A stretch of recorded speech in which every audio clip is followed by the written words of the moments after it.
Okay hi guys ఎలా ఉన్నారు. So ఈరోజు మనకి రియల్మీ లాంచ్ ఈవెంట్ కండక్ట్ చేసింది. Realme GT neo 2 smart phone అయితే లాంచ్ చేసింది. ఈ వీడియోలో ఏం చేస్తామంటే iQ7ని MI 11Xని అలాగే రియల్మీ జీటీ నియో 2ని అయితే కంపేర్ చేద్దాం. మూడు ఫోన్స్లో మీకు క్వాల్కామ్ స్నాప్డ్రాగన్ 870 ప్రాసెసర్ అయితే యూజ్ చేశారు. అలాగే ప్రైస్ కూడా మీకు రియల్మీ అనేది చాలా అగ్రెసివ్ ప్రైజింగ్ అయితే చేసింది. ఇది ఒక రకంగా స్పెషల్ ప్రైస్ అని చెప్పొచ్చు. సో ఈ వీడియోలో మనం కంపేర్ చేద్దాం, ఫుల్ డెప్త్ కంపారిజన్, అలాగే ఫైనల్గా ఏ ఫోన్ తీసుకోవాలనేసి అయితే మీకు చెప్తాను. ముందుగా మీరు కింద డిస్క్రిప్షన్ ప్రొవైడ్ చేసిన ఈ వీడియో టైం స్టాంప్స్ అని చెక్ చేయడం అసలు మర్చిపోకండి. ఫస్ట్ ఆఫ్ ఆల్ ఈ ఫోన్స్ డిజైన్ గురించి మాట్లాడతాం. సో డిజైన్ వచ్చేసరికి మూడు ఫోన్స్లో మీకు ప్రీమియం డిజైన్ తీసుకొచ్చారు. ఫ్లాగ్షిప్ లెవెల్కి ఎలాగైతే డిజైన్ మెయింటైన్ చేస్తారో సేమ్ డిజైన్ అయితే ఉంటుంది.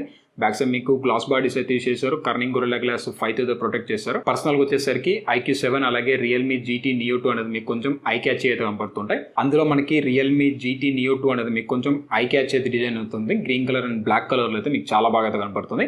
ఇక ఎంఐ గురించి మాట్లాడితే డిజైన్లో వీళ్ళు కూడా ఏం తీసుకోలేదు, మంచి డిజైన్ అయితే వీళ్ళు మెయింటైన్ చేశారు. ఓవరాల్గా మూడు ఫోన్స్ మీకు ప్రీమియం ఫ్లాగ్షిప్ డిజైన్స్ అయితే తీసుకొచ్చారనమాట. ఇక నెక్స్ట్ డిస్ప్లే గురించి మాట్లాడితే iQ7 చూసుకుంటే 6.62 ఇంచెస్ డిస్ప్లే తీసేసారు. మీకు full HD plus display, MOLED display, 120 hertz high and refresh support చేస్తుంది. 300 హెర్ట్జ్ టచ్ స్టాంపింగ్ రేట్ అయితే మీకు ప్రొవైడ్ చేస్తారు. అలాగే మీకు పీక్స్ బ్రైట్నెస్ చూసుకుంటే 1300 నిట్స్ అయితే ఉంటుంది. HDR10+ అయితే మీకు సపోర్ట్ చేస్తుంది అనమాట. ఇక ఎంఐ చూసుకుంటే 6.67 inches full HD plus display అయితే యూజ్ చేస్తారు. మీకు MOLED డాట్ డిస్ప్లే అయితే యూజ్ చేస్తారు.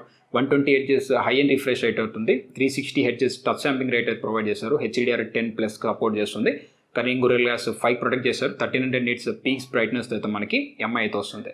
ఇక రియల్మీ చూసుకుంటే 6.62 inches full HD plus MOLED displays చేస్తారు. మీకు సామ్సంగ్ E4 డిస్ప్లే అని చెప్పొచ్చు.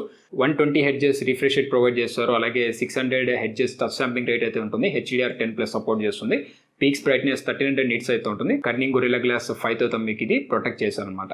ఓవరాల్గా డిస్ప్లేస్ పరంగా చూసుకుంటే మీకు అన్ని మంచి డిస్ప్లేస్ అయితే యూజ్ చేస్తారు. అలాగే MOLED డిస్ప్లేస్ అయితే ఉంటుంది. కానీ రియల్మీలో కొంచెం బెటర్గా అయితే యూజ్ చేస్తారనమాట. సామ్సంగ్ E4 డిస్ప్లే అయితే తీసుకొచ్చారు. ఇక నెక్స్ట్ మనం మాట్లాడుకోవాల్సింది పర్ఫార్మెన్స్, ఆండ్రాయిడ్ వర్షన్, అలాగే OS గురించి మాట్లాడతాం. ముందుగా మూడు ఫోన్స్ మీకు క్వాల్కామ్ స్నాప్డ్రాగన్ 870 ప్రాసెసర్ అయితే యూజ్ చేశారు. అడ్రినో 650 జీబీ మీద రన్ అవుతాయి. ఈ ప్రాసెసర్ మీకు 7 నానోమీటర్ ఉంది build and processor. 3.2 GHz clock speed అయితే మీకు ఇది రన్ అవుతుంది అనమాట. ఇంకా 5G బ్యాండ్స్ గురించి మాట్లాడితే iQలో మీకు సింగిల్ 5G బ్యాండ్ అయితే ఉంటుంది. N78 బ్యాండ్ అయితే యూజ్ చేశారు. అలాగే ఎంఐలో చూసుకుంటే మీకు 2 5G బ్యాండ్స్ అయితే యూజ్ చేశారు. N77, N78 bands. ఇక రియల్మీలో ఉన్న 5G బ్యాండ్స్ చూసుకుంటే నేను కరెక్ట్గా అయితే ఎంచలేదు, కానీ ఎక్కువ 5G బ్యాండ్స్ అయితే మీకు ప్రొవైడ్ చేస్తారు. iQ అలాగే ఎంఐతో కంపేర్ చేస్తామంటే 9 కానీ 8 5G బ్యాండ్స్ అయితే మీకు ప్రొవైడ్ చేస్తారనమాట. ఇక అన్ని ఫోన్స్ వచ్చేసరికి మీకు Android 11 మీద రన్ అవుతుంది. iQ వచ్చేసరికి ఫన్ టచ్ OS మీద రన్ అవుతుంది. ఎంఐ చూసుకుంటే MI UI 12 మీద తీసుకొచ్చారు. అలాగే రియల్మీ చూసుకుంటే రియల్మీ UI 2.0 మీద రన్ అవుతుంది. ఇక ర్యామ్ టైప్స్ చూసుకుంటే మీకు మూడు ఫోన్స్ LPDDR5 సపోర్ట్ చేస్తాయి. అలాగే మూడు ఫోన్స్ UFS 3.1 మీద మీకు తీసుకొచ్చారు, రన్ అవుతుంటాయి అనమాట. ఇక నెక్స్ట్ మనం మాట్లాడుకోవాల్సింది బ్యాటరీ డిపార్ట్మెంట్ గురించి. So iQ చూసుకున్నామంటే 4000 mAh battery plus 66 what సంబంధించిన ఫాస్ట్ ఛార్జింగ్ సపోర్ట్ చేస్తుంది. ఎంఐ చూసుకుంటే 4520 mAh బ్యాటరీ సపోర్ట్ చేస్తుంది. 33 వాట్ ఫాస్ట్ ఛార్జింగ్ అయితే ఉంటుంది. ఇక రియల్మీ చెప్పాల్సిన అవసరం లేదు, మ్యాసివ్ బ్యాటరీ తీసేశారు. 5000 mAh బ్యాటరీ 65 వాట్ సంబంధించిన ఫాస్ట్ ఛార్జింగ్ సపోర్ట్ చేస్తుంది. ఇక్కడ మనం బ్యాటరీ పరంగా చూసుకుంటే మీకు రియల్మీ అనేది మ్యాసివ్ బ్యాటరీ తీసేశారు. అలాగే ఫాస్ట్ ఛార్జింగ్ కూడా మీకు 65 వాట్స్ అవుట్పుట్ అయితే మీకు ప్రొవైడ్ చేస్తారనమాట. ఇక ఫైనల్లీ మనం మాట్లాడుకోవాల్సింది కెమెరా డిపార్ట్మెంట్ గురించి. ముందుగా iQ7 చూసుకుంటే బ్యాక్ సైడ్ మీకు ట్రిపుల్ క్యామ్ సెటప్ అయితే యూజ్ చేస్తారు. ప్రైమరీ సెన్సార్ 48 మెగాపిక్సెల్ సెన్సార్ అయితే ఉంటుంది. అపర్చర్ f1.8 సపోర్ట్ చేస్తుంది. ఇది మీకు ఆప్టికల్ ఇమేజ్ స్టెబిలైజేషన్ అయితే మీకు ప్రొవైడ్ చేస్తారనమాట. ఇక 13 megapixel ultra wide angle censor aperture f2.2 support చేస్తుంది. 13 megapixel ultra wide angle censor use చేస్తారు. అపర్చర్ f2.2 సపోర్ట్ చేస్తుంది. ఇక 2 మెగాపిక్సెల్ మోనోక్రోమ్ సెన్సార్ యూజ్ చేస్తారు. అపర్చర్ f2.4 అయితే మీకు సపోర్ట్ చేస్తుంది అనమాట. ఇక ఫ్రంట్ సైడ్కి వచ్చేసరికి పంచోల్ కట్అవుట్లో మీకు 16 మెగాపిక్సెల్ సెన్సార్ యూజ్ చేస్తారు. అపర్చర్ f2.0 సపోర్ట్ చేస్తుంది. బ్యాక్ సైడ్ మీరు కెమెరాని యూజ్ చేసి 4K అయితే మీరు వీడియోస్ అయితే రికార్డ్ చేయొచ్చు. స్లో మోషన్లో అయితే మీరు వీడియోస్ అయితే రికార్డ్ చేసుకోవచ్చు అనమాట. అలాగే మీకు కావాల్సిన ఫీచర్స్ అయితే కూడా మీకు iQ7లో అయితే అవైలబుల్ అవుతాయి. ఇక ఎంఐ గురించి మాట్లాడితే 48 మెగాపిక్సెల్ ప్రైమరీ సెన్సార్ యూజ్ చేస్తారు. అపర్చర్ f1.7 అయితే వస్తుంది. 8 మెగాపిక్సెల్ అపర్చర్ f2.2తో వస్తుంది. ఇది అల్ట్రా వైడ్ యాంగిల్ సెన్సార్ అని చెప్పొచ్చు. 5 megapixel tele macro sensor aperture f2.4తో అయితే వస్తుంది. మీకు మ్యాక్రో అలాగే టెలిఫోటో లెన్స్ రెండింటిని అయితే మీరు యూజ్ చేసుకోవచ్చు అనమాట 5 మెగాపిక్సెల్ సెన్సార్తో అయితే. ఇక ఫ్రంట్ సైడ్కి వచ్చామంటే 20 మెగాపిక్సెల్ సెన్సార్ యూస్ చేశారు. అపర్చర్ f2.2 అయితే వస్తుంది. మీరు 4K వరకు అయితే వీడియోస్ అయితే రికార్డ్ చేసుకోవచ్చు. ఎంఐలో కూడా మీకు చాలా మంచి ఫీచర్స్ అయితే ప్రొవైడ్ చేసి ఉంటారు. మీకు ఫోటో కానీ వీడియోకి సంబంధించిన ఎఫెక్ట్స్ అయితే చాలా అయితే ఉంటాయి. ఇక నెక్స్ట్ మనం రియల్మీ GT Neo 2 గురించి మాట్లాడితే 64 మెగాపిక్సెల్ ప్రైమరీ సెన్సార్ యూస్ చేశారు. అపర్చర్ f1.8 అయితే వస్తుంది అనమాట.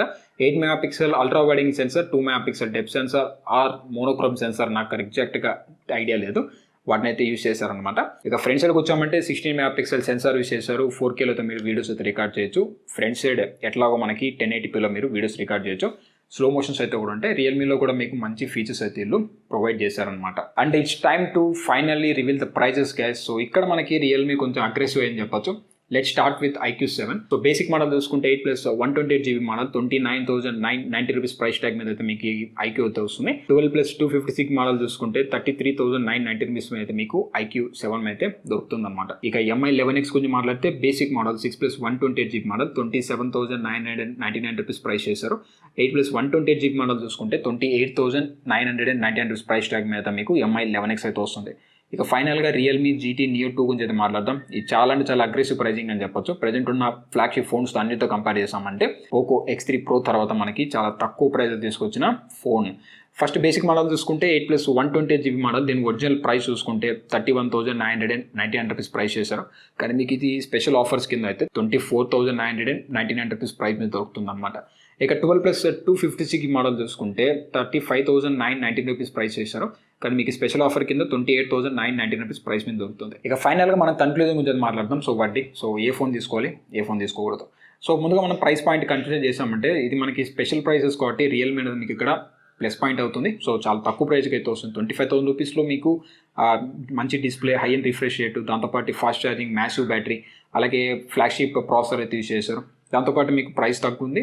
ఇన్ని ఫీచర్స్ ఉన్న ఫోన్స్లో మీకు one of the best phone అని చెప్పొచ్చు రియల్మీ GT Neo 2 అనేది. ఇంతకుముందు GT లాంచ్ చేశారు, GT మ్యాక్స్ ఎడిషన్ అయితే లాంచ్ చేశారు. సో అది మనకి ఆ పక్కోటి ఈ పక్కోటి ఉంది, అంటే ఫ్లాగ్షిప్ ఒకటి మిడ్ రేంజ్ ఫోన్ అయితే ఉంటుంది. ఈ ఫోన్ మీకు 870 ప్రాసెసర్తో అయితే వస్తుంది. సో ఓవరాల్గా చూసుకున్నామంటే మీకు so one of the best phone అని చెప్పొచ్చు. IQ7తో కంపేర్ చేశా కానీ, MI 11Xతో కూడా మీరు కంపేర్ చేశా కానీ. సో ప్రజెంట్ మీరు తీసుకోవచ్చా తీసుకోకూడదు అంటే మాత్రం మీరు కళ్ళు మూసుకొని అయితే రియల్మీ తీసుకోవచ్చు. కానీ కొన్ని ప్రాబ్లమ్స్ అయితే ఉన్నాయి. మీకు అల్ట్రా వైడింగ్లో కానీ, మ్యాక్రో సెన్సర్స్లో కానీ ఫొటోస్ అంత క్లారిటీకి అయితే రాలేదనేసి కొన్ని కంప్లైంట్స్ అయితే ఉన్నాయి. అదొకటి మీరు పక్కన పెట్టారంటే మీకు బడ్జెట్లో చాలా మంచి ఫోన్ అయితే వీళ్ళు ప్రొవైడ్ చేస్తున్నారు. సో గైస్, ఇది మనకి ఏదైతే IQ7, MI 11X అలాగే రియల్మీ GT Neo 2కి సంబంధించిన కంపారిజన్ వీడియో. అలాగే OnePlus Nord 2 అయితే నేను మర్చిపోయాను. సో కుదిరితే ఇంకొక వీడియో చేయడానికి అయితే నేను ట్రై చేస్తాను. అలాగే ఈ వీడియో మీకు నచ్చితే లైక్ చేయండి, షేర్ చేయండి, సబ్స్క్రైబ్ చేసుకోండి. మరిన్ని లేటెస్ట్ అప్డేట్స్ కోసం అయితే పక్కన బెల్ ఐకాన్లో ఆల్ అనేసి క్లిక్ చేయండి. మిమ్మల్ని నేను ఇంకొక వీడియోతో కలుస్తాను. అంతవరకు బై బై నౌ.